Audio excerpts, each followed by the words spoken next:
अस्सलाम वालेकुम। उम्मीद है आप सब खैरियत से होंगे। वीडियो को लाइक कर लें और चैनल को सब्सक्राइब कर लें ताकि आने वाली तमाम वीडियोस आप तक पहुंच सकें। तो जनाबे वाला, आज तहरीक इंसाफ की जानिब से धांधली के खिलाफ पूरे पाकिस्तान के अंदर कॉल दी गई थी और आज तहरीक इंसाफ की जानिब से एहतजाज का ऐलान किया गया था। तो तवक्को के ऐन मुताबिक आज पूरे पाकिस्तान ने जिस तरीके से भरपूर तरीके से रिस्पॉन्ड किया, यकीनन एक चीज़ वाज़ेह हो चुकी है कि पाकिस्तान की अवाम किसी भी सूरत अपना वोट, अपनी पर्ची को छोड़ने के लिए तैयार नहीं है। जिस तरीके से 8 फरवरी को धांधली की गई, उसके फ़ौरन बाद ही तवक्को यही थी कि इमरान खान की जानिब से कॉल दी जाएगी और ये कहा जाएगा कि जब तक हमें हमारा हकूक नहीं दिया जाता तब तक घरों में नहीं बैठना। तो वही हुआ। इमरान खान की जानिब से हर हफ्ते या इतवार को कॉल दी जाती है कि पूरे पाकिस्तान के अंदर तहरीक इंसाफ के लोग निकलेंगे और एहतजाज करेंगे। आज सूरत हाल कुछ यूं थी कि लाहौर समेत पूरे पाकिस्तान के अंदर लोगों की बहुत बड़ी तादाद सड़कों पर निकली, खास तौर पर खैबर पख्तूनख्वा के अंदर और उसके साथ साथ पंजाब के अंदर। कराची के अंदर भी एक ठीक ठाक आवाम निकली, लेकिन जिस तरह का पावर शो पंजाब और खैबर पख्तूनख्वा के अंदर देखा गया, यकीनन वो पाकिस्तान की तारीख में पहले कभी नहीं देखा गया। तहरीक इंसाफ हर हफ्ते एहतजाज की कॉल देती है और एहतजाज हर हफ्ते बेहतर से बेहतर दिखाई देता है। अब बात कुछ यूं है कि मरीम नवाज की जानिब से ये पहली तकरीर में कहा गया था कि पंजाब के अंदर हर चीज़ मेरिट पर होगी और जमहूरियत को फ़रोग देने की कोशिश की जाएगी, लेकिन जिस तरीके से आज पंजाब के अंदर पुलिस की जानिब से क्रैकडाउन किया गया, उसकी तफसील मैं आपके साथ शेयर करता हूँ। लेकिन उससे पहले हम अली अमीन गंडापुर के हवाले से बात करते हैं। आज जो सेंटर ऑफ अटेंशन था वो था पेशावर, क्योंकि आज तहरीक इंसाफ की जानिब से बहुत अरसे के बाद पेशावर में जलसे का ऐलान किया गया था, बल्कि बहुत अरसे के बाद जलसे का ऐलान किया गया था और आज बिल आखिर तहरीक इंसाफ की जानिब से खैबर पख्तूनख्वा के शहर पेशावर के अंदर एक बड़ा ही अजीम शान जलसा किया गया। अब अगर मैं आपको क्राउड के हवाले से बताऊं तो क्राउड की बहुत बड़ी तादाद मौजूद थी और ये कबूतर चौक के अंदर पेशावर में जलसा रखा गया था और जिस तरीके से पेशावर की अवाम ने वहां पर शिरकत की, यकीनन एक चीज़ वाज़ेह है कि पेशावर की अवाम इमरान खान के साथ खड़ी है। ये तो उन्होंने 8 फरवरी को भी साबित कर दिया था, लेकिन आज एक बार फिर, क्योंकि ये एक चीज़ सोचने वाली बात है कि जब आप हर रोज़ या हर हफ्ते अवाम को कॉल देंगे तो ये एक तासुर पाया जाता है कि अवाम बड़ी तादाद में बाहर नहीं निकलेंगी, लेकिन यहाँ पर तहरीक इंसाफ ने एक और चीज़ को गलत साबित कर दिया कि अगर तहरीक इंसाफ हर हफ्ते एहतजाज की कॉल देती है तो हर हफ्ते लोगों की ज्यादा बड़ी तादाद बाहर निकलती है। तो एक चीज तो तहरीक इंसाफ ने मुकम्मल तौर पर तब्दील कर दी है कि एहतजाज करना कोई तहरीक इंसाफ से सीखे। खैर, अगर हम एहतजाज के हवाले से बात करें तो आज अली मीन गंडापुर की जानिब से बड़ी ही जबरदस्त और पुरजोश तकरीर की गई। अब उसके हवाले से हम बात करते हैं, आपको उनको की सीधा सीधा बातें मैं आपको बता देता हूँ। आज तो अली मीन गंडापुर बड़े ही जोश और जज्बे और गुस्से में नजर आए। खैर, आज आसिफ अली जरदारी के हवाले से उन्होंने बात की, इसी तरह आज उन्होंने मरीम नवाज और शहबाज शरीफ को भी तनकीद का निशाना बनाया, लेकिन जो मेन बातें थी उनके अंदर ये थी कि इमरान खान को जिस तोशाखाना के ऊपर सजा दी गई वो केस बिल्कुल ही बोगस है। इसके अलावा उन्होंने जरदारी के हवाले से कहा कि आसिफ अली जरदारी ने तोशाखाना से चीजें निकाली जो कि इलीगल थी, लेकिन उसके बावजूद आज वो पाकिस्तान का सदर बनने के लिए तैयार है।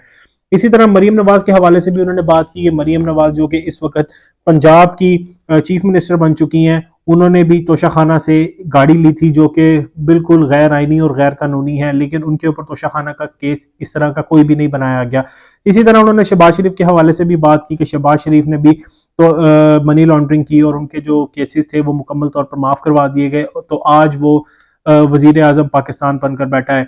इसी तरह उन्होंने एक और सबसे बड़ी बात की कि इमरान खान को रिहा किया जाए। अब सोचने वाली बात यह है कि खैबर पख्तूनख्वा का वजीर आला अब इमरान खान की रिलीज के हवाले से बात कर रहा है, तो यकीनन ये कोई छोटी बात नहीं है। एक चीज वाज़ेह है कि अगर खैबर पख्तूनख्वा की हुकूमत टैक्स देने से इनकार कर दे या कोई अपनी तहरीक चला दे तो यकीनन ये पाकिस्तान की मईशत के ऊपर एक बुरा असर डालेगा। तो लिहाजा अली अमीन गंडापुर का ये बात करना, इसके ऊपर कोई सोच विचार करना होगा, क्योंकि ये तो सबको मालूम है कि इमरान खान को जिन बोगस केसेस के अंदर सजा दी गई है, तमाम जो कानून के माहिरीन है उनकी जानिब से वाज़ेह तौर पर ये कहा गया है कि इमरान खान को जो सजाएं दी गई हैं वो गैर कानूनी है और वो बिल्कुल ही मजाक बनाकर रखती है। इसके अलावा अली मीन गंडापुर ने बड़े ही अहम टॉपिक के ऊपर बात की, वो था साइफर केस। क्योंकि आपको याद होगा कि इमरान खान की हुकूमत के अंदर एक साइफर आया था जिसके अंदर इमरान खान की हुकूमत को गिराने की बात की गई थी और उसके अंदर एक बड़ी ही वाज़ेह चीज़ लिखी गई थी कि अगर इमरान खान को अदम एतमाद में हटा दिया जाता है तो पाकिस्तान के लिए आसानियां पैदा कर दी जाएंगी, लेकिन अगर इमरान खान की हुकूमत को नहीं गिराया जाता तो पाकिस्तान के लिए मुश्किलात होंगी। अब ये धमकी क्यों दी गई? इसके पीछे सिर्फ और सिर्फ एक वजह है कि इमरान खान पाकिस्तान के अंदर वो वाहिद लीडर आए जिन्होंने अमरीकी ब्लॉक से निकलकर, वैसे तो हम अमरीकी ब्लॉक में नहीं थे क्योंकि अमेरिका ने हमें हमेशा इस्तेमाल किया, लेकिन इमरान खान की जानिब से वाजे किया गया था कि अब हम अमेरिका के ब्लॉक से निकलकर चाइना और रशिया की तरफ जाएंगे। इमरान खान ने रशिया का दौरा भी किया और उस वक्त की जो इस्टेब्लिशमेंट थी वो भी इमरान खान के साथ थी, लेकिन अमेरिका को ये चीज़ पसंद नहीं आई और एकदम से साइफर आया और इमरान खान की हुकूमत को गिरा दिया गया। तो अब अली अमीन गंडापुर ने जो मुतालबा किया है वो बड़ा ही अहम है। अली अमीन गंडापुर की जानिब से कहा गया है कि जो साइफर है उसके ऊपर जुडिशल कमीशन बनाया जाए। चीफ जस्टिस काजी फाइज ईसा से उन्होंने रिक्वेस्ट की, उनसे दरख्वास्त की कि आप इसके ऊपर जुडिशल कमीशन बनाएं ताकि पता चल सके कि ये साइफर का जो मामला है वो क्या है, क्योंकि इमरान खान ने एक वाज़ेह तौर पर बात की थी कि उस वक्त के चीफ जस्टिस सुप्रीम कोर्ट उनको भी साइफर भेजा गया था, साइफर की कॉपी भेजी गई थी और इसी तरह के जो मुतलका इदारे हैं उनको साइफर भेजा गया था ताकि आप इसको देखें और इस मामलात के ऊपर तहकीकात करें, लेकिन उसके ऊपर कोई तहकीकात नहीं की गई और रात के अदालत को खोल कर इमरान खान की हुकूमत को वहां पर गिरा दिया गया। इसी तरह साइफर केस के हवाले से मजीद अली अमीन गंडापुर का ये कहना था कि हम ये कहते थे, जो नेशनल सिक्योरिटी काउंसिल की मीटिंग हुई थी उसके अंदर हम ये कहते थे कि साजिश हुई है और उस मीटिंग के नतीजे में ये कहा गया कि जी मुदाखलत हुई है। जाहिर है साजिश हो या मुदाखलत, मुदाखलत उनकी जानिब से की गई और साजिश ये थी कि मुदाखलत करके इमरान खान की हुकूमत गिराई जाए। तो बात तो एक ही है, लेकिन जाहिर है इमरान खान को हुकूमत से निकालने का कोई बहाना देखना था तो उन्होंने इमरान खान को हुकूमत से निकाल दिया। तो इसके अलावा उन्होंने एक बड़ी अहम बात की कि तहरीक इंसाफ के लोगों के ऊपर क्रैकडाउन किया गया, पार्टी के ऊपर क्रैकडाउन किया गया, इमरान खान के ऊपर क्रैकडाउन किया गया, लेकिन उसके बावजूद भी 8 फरवरी को पाकिस्तान की अवाम ने इतनी बड़ी तादाद में निकलकर तहरीक इंसाफ को वोट दिया। और एक सबसे बड़ी अहम बात, इंतखाबात से चंद रोज पहले ही तहरीक इंसाफ से जो उनका इंतखाबी निशान ले लिया गया, यकीनन ये एक सबसे बड़ी साजिश थी। जाहिर है पाकिस्तान की अवाम को तो यही पता है कि तहरीक इंसाफ का जो इंतखाबी निशान है वो बल्ला है, लेकिन जिस तरीके से इलेक्शन कमीशन की जानिब से तहरीक इंसाफ को अजीबो गरीब निशानात अलॉट किए गए वो सब कुछ भी आपके सामने है, लेकिन उसके बावजूद पाकिस्तान की अवाम ने निकल कर निशान ढूंढ कर उम्मीदवारों का नाम निकाल कर तहरीक इंसाफ के हक में वोट डाला।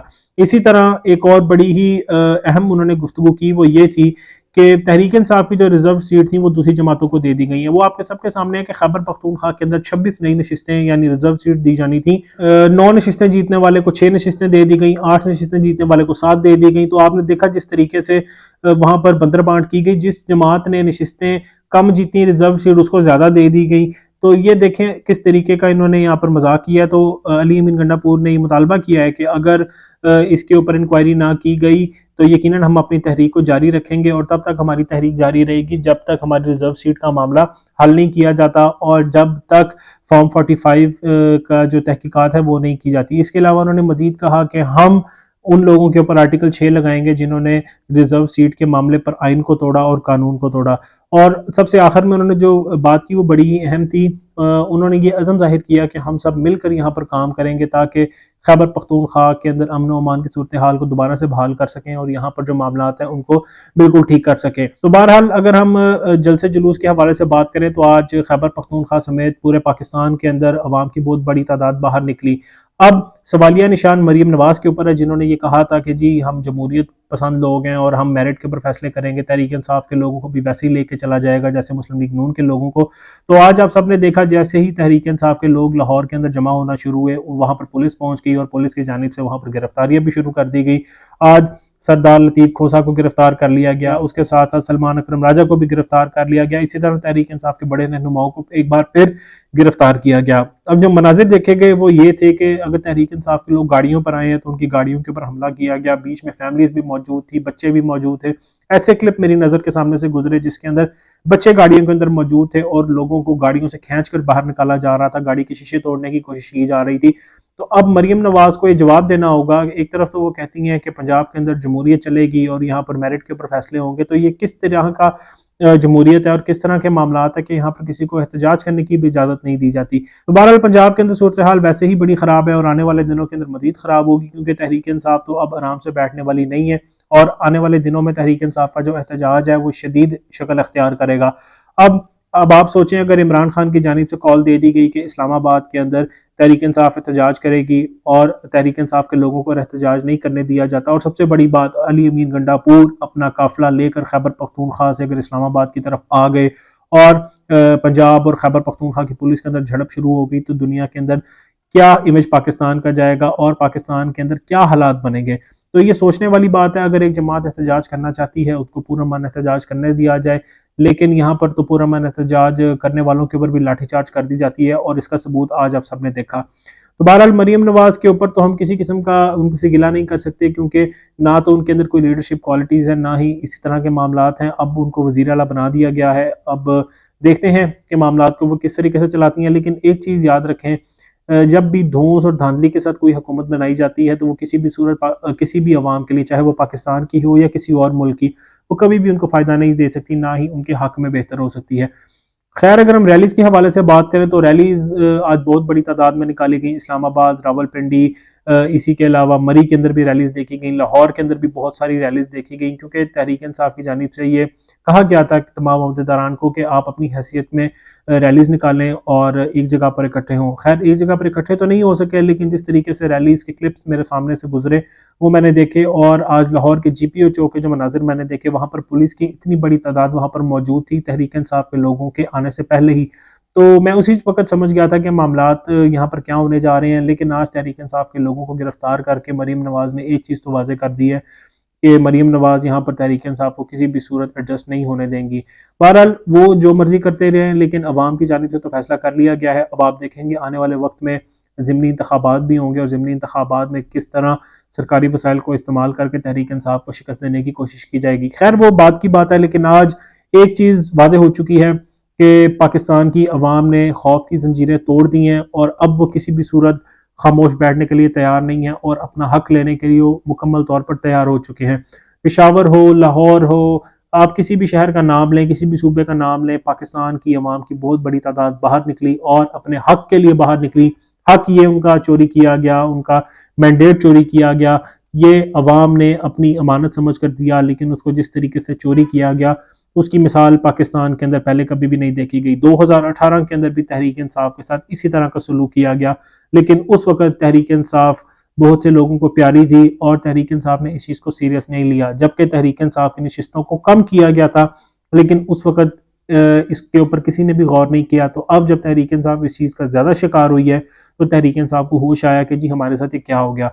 तो बहरहाल अब देखते हैं कि आने वाले वक्त में मामलात क्या बनते हैं। लेकिन एक चीज़ याद रखें, अब मुस्लिम लीग नून समेत बहुत से एंटी इमरान लोग, एंटी PTI लोग भी ये बात करने पर मजबूर हैं कि तहरीक इंसाफ को मैंडेट मिला था, तहरीक इंसाफ का मैंडेट चोरी किया गया, तो लिहाजा अगर पाकिस्तान को आगे बढ़ाना है तो तहरीक इंसाफ का मैंडेट उनको वापस किया जाए, क्योंकि अगर ऐसा नहीं किया जाएगा तो यकीनन पाकिस्तान के अंदर हालात ठीक होते हुए नजर नहीं आ रहे। तो एक चीज़ वाज़ेह है, 8 फरवरी को पाकिस्तान की अवाम ने तहरीक इंसाफ और इमरान खान को वोट दिया। तहरीक इंसाफ का वोट चोरी किया गया। एक सहाफ़ी के हवाले से मैंने आपको पिछली वीडियो में भी बात बताई थी कि वो इलेक्शन कमीशन के दफ्तर गए, वहां पर उन्होंने पूछा कि जो टीवी के ऊपर नताइज चल रहे हैं वो क्या दुरुस्त हैं। उस वक्त जो टीवी पर नताइज चल रहे थे उनके मुताबिक तहरीक इंसाफ 140 से ज्यादा नशिस्तों के ऊपर लीड कर रही थी, लेकिन वहां पर मौजूद लोगों ने कहा जी 140 नहीं, तहरीक इंसाफ 180 या 160 नशिस्तों के ऊपर लीड कर रही है। उसके बाद चीफ इलेक्शन कमिश्नर कुछ देर के लिए बाहर गए, और जैसे ही वापस दफ्तर में आए तो तहरीक इंसाफ की नशिस्तों को 90 तक महदूद कर दिया गया। तो ये तो सबको मालूम है, फॉर्म 45 हो या वो लोग जो इन मामलात को ज़्यादा बेहतर समझते हैं, उनकी जानिब से एक वाज़ेह बात कर दी गई है कि तहरीक इंसाफ को इंतखाबात हरवाए गए हैं। तो एक चीज़ याद रखें, एक बार फिर मैं आपको कहता चलूँ कि जो हुकूमत धौंस और धांधली के साथ बनाई जाए वो किसी भी सूरत अपनी आवाम के लिए फ़ायदेमंद नहीं हो सकती। वो कभी भी इस्तेहकाम पाकिस्तान के अंदर या किसी भी मुल्क में नहीं ला सकते। तो लिहाजा आखिरी हल यही है, या तो मैंडेट वापस कर दिया जाए या री इलेक्शंस करवा लिए जाएं। वस्सलाम।